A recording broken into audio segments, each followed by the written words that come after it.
Thunder Bay's annual homicide numbers fall sharply a year after they hit a record high. Good evening and thank you for joining us. There's a chance that Thunder Bay may not hold on to the dubious title of murder capital of Canada. There were 7 homicides in 2023, less than half the number from the year before. Lee Noonan is following the story and is in studio with the details. Lee. Thank you, Ryan. The decrease in murders represents a big improvement compared to the all-time high set in 2022 and a return to a more average homicide rate for the city, although police say violent crime continues to be a major issue. The 7 confirmed homicides in Thunder Bay over the past year are a big drop from the record high of 15 in 2022. The number is right in line with the average of 6.9 seen in the previous decade between 2012 and 2021. I think it's early to look at it as a trend and look at start measuring success. Of course, we're always pleased to see homicide numbers go down, but as we've referenced before, violent crime remains a prevalent issue. One trend that did carry through from 2024 was the presence of firearms, with guns involved in 2 of the 7 murders and some, but not all, of the 7 homicides investigated by police in 2023 connected to the drug trade, according to Detective Inspector Jeremy Pearson. I think that our continued attention enforcement-wise to the illicit drug trade, to illegal firearms within the city is certainly something we intend to continue, and I like to believe that creates an environment where there is it's more unlikely for some of these events to occur, but that's a gross oversimplification. There were also 9 incidents of attempted murder last year, down from 14 in 2022.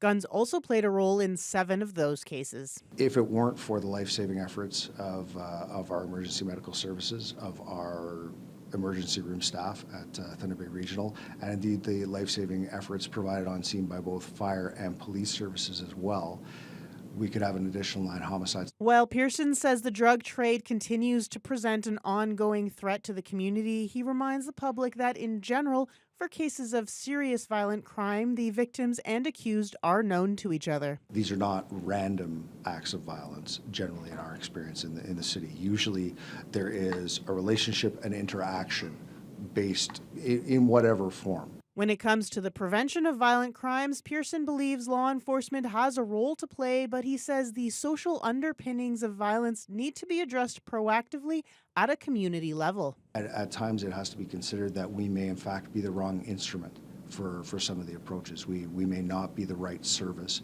to be in place.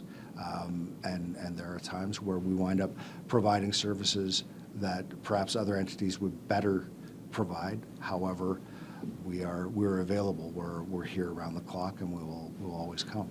The investigation into a homicide on Ogden Street in October is still active, while police have laid charges and the matter is before the courts in the other 6.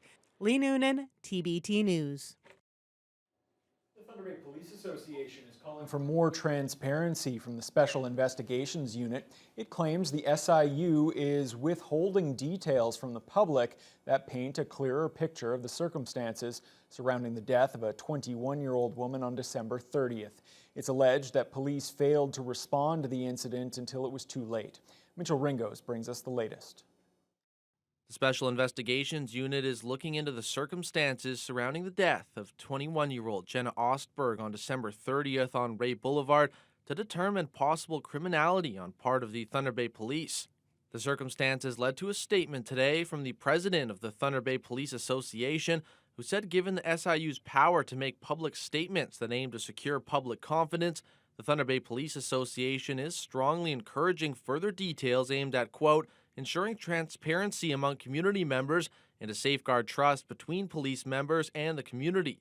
Furthermore, Collins added that Thunder Bay Police members take every call for assistance and their duty to protect the Thunder Bay community with the utmost diligence and seriousness, and they will continue to work to build trust with community members while serving the community with diligence, pride, and respect.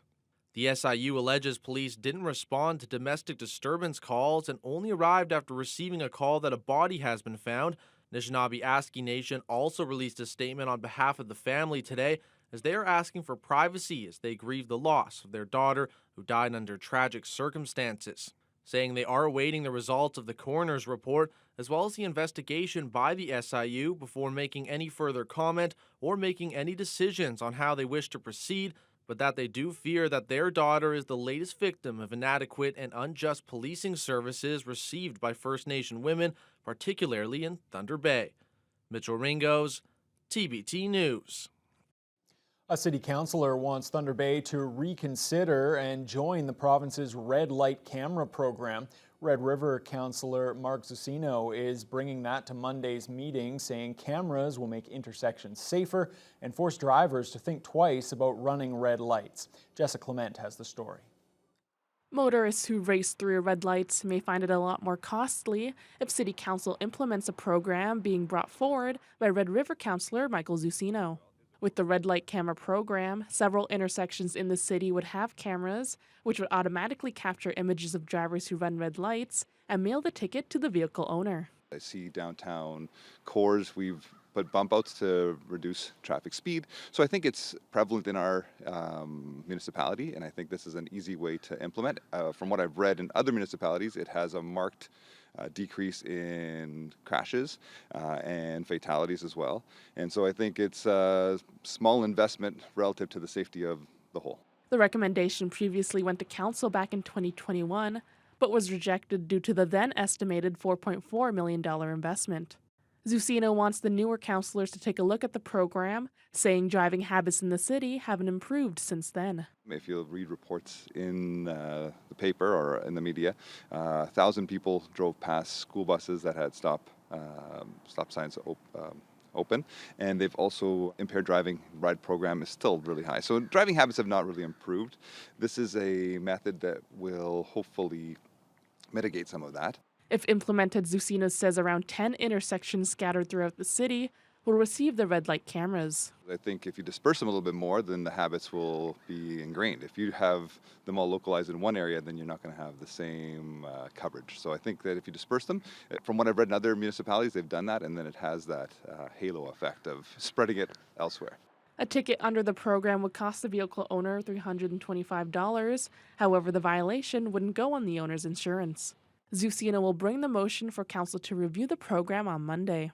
If approved, it will go to administration, who will give back a report that includes potential costs, revenues, timelines, and a recommendation of the number of locations. Jessica Clement, TBT News. A local brewing company has launched an annual campaign benefiting charities and organizations across the city. Sleeping Giant Brewing Company's Craft Cares campaign kicked off this week, and of course it features a brand new beer. The new brew is called Fruity Hazy Ale, which is a honeyberry IPA. The proceeds from that and other Sleeping Giant beer sold during the campaign go to charities chosen by the company's licensed distributors. Owner Andrea Mulligan says the campaign has been a highlight for her over the past 6 years. She believes it's important to keep Craft Cares going for years to come. Sleeping Giant would not exist without Thunder Bay. And Thunder Bay, as we've said from the very beginning, is hyper-local. And our success is a direct result of our community. So if we can, I think it is our responsibility, if we can give back. And it's just such a great byproduct of this company is our opportunity to meet other people, meet organizations, and work together. Since it started, the campaign has raised more than $65,000 for more than 100 charities and organizations. This year's Craft Cares wraps up on February 28th. Thanks to a special holiday drive, dozens of children in the pediatric unit at the regional hospital recently received a cuddly friend just before Christmas. Over the holidays, Thunder Bay's Calendar Club asked for community donations, and with that money was able to give 50 teddy bears to the pediatric unit. It's something the club has been doing for the past 4 years, donating nearly 500 teddy bears over that time. Child life specialist Brittany Oliver says the impact has been huge. We give them out to the kids for comfort and familiarity. They have stuffies at home. They're going through hard things in the hospital, and so we give them a stuffy to put a smile on their face. It's been great. Anytime we walk in with one of the stuffies, their faces light up, they smile. The parents are so appreciative, and they're just so happy just to get something, give something to squeeze, and have something to stay with them throughout the hospital and to take home with them. The hope is to keep the tradition going again next Christmas. Well, with snow expected this weekend, the city is implementing calendar and priority parking starting tomorrow. Vehicles will be restricted to one side of the road between 2 a.m. and 7 a.m. to allow access for snow plows. Those rules will be in effect until the spring, and parking officers will be out enforcing the restrictions. The city reminds drivers that some streets may also have additional restrictions and to follow the postings and signage in the area. And that is a perfect segue now as we turn to Fiona Gardner with the forecast as we head into the weekend. Fiona, what do we have in store? Well, we have things that are going to make our local skiers, snowmobilers, and general winter enthusiasts absolutely thrilled. We have white snow coming our way, and it's already starting to move in throughout the region. Now, today in Thunder Bay, you might have noticed a little bit of snow. It was hard to see. It was only affecting certain parts of the city at times. It almost looked like you weren't sure if it was snowing. It was very, very light, but it was there. It was definitely there. Temperatures also were much milder overnight and into today. We had a low of -11, wind chills of -17. The winds were very light from the west, 4 to 12 kilometers per hour, and we topped out with a high of -5, wind chills of -8, which makes it cold enough for snow and for skating rinks and the like, but not so cold that you can't enjoy it. This is my kind of January. I'm liking this. If we take a look at what's going on in the last few hours, you can see that very light snow, but it's pushing up from the southwest and definitely being felt to the west in Fort Frances and down in or up into Red Lake at this hour.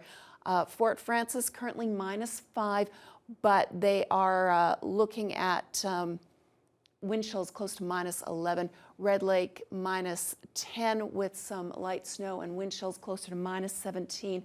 Similar conditions as you head further east. To the north, it's a little bit cooler. To the south, a little warmer, but again, still very similar conditions for this part of the region. Here in the city of Thunder Bay, we are going to drop down to a low of -7 tonight, and wind chills will feel like -16. That's well above normal. Remember, this time of year, we should see overnight lows of -20, so it's going to be a mild one as the light snow starts to move in. We could see anywhere from 5 to 10 centimeters, and temperatures are going to be fairly steady. At this hour, we're pretty close to that -7, and we're not going to move much from it, despite winds from the northeast, 20 to 30 kilometers per hour.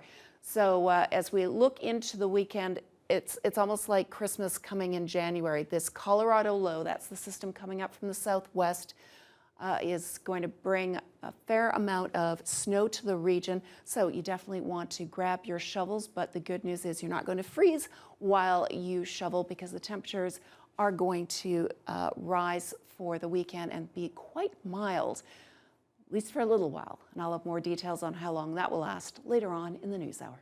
It sounded so good there for a while, but you hit us with a little bit of an ominous note. I'm hoping that those It's winter in January. It's winter in January. It is January, and yeah, the skiers and snowboarders will be very happy to finally get some of the fluffy white stuff. Well, after the break, we will turn our attention back to the Nathaniel Veltman sentencing hearing, day 2 of that. As we told you yesterday, about 70 victim impact statements being read in the courtroom. That continued today. We'll have details after the break.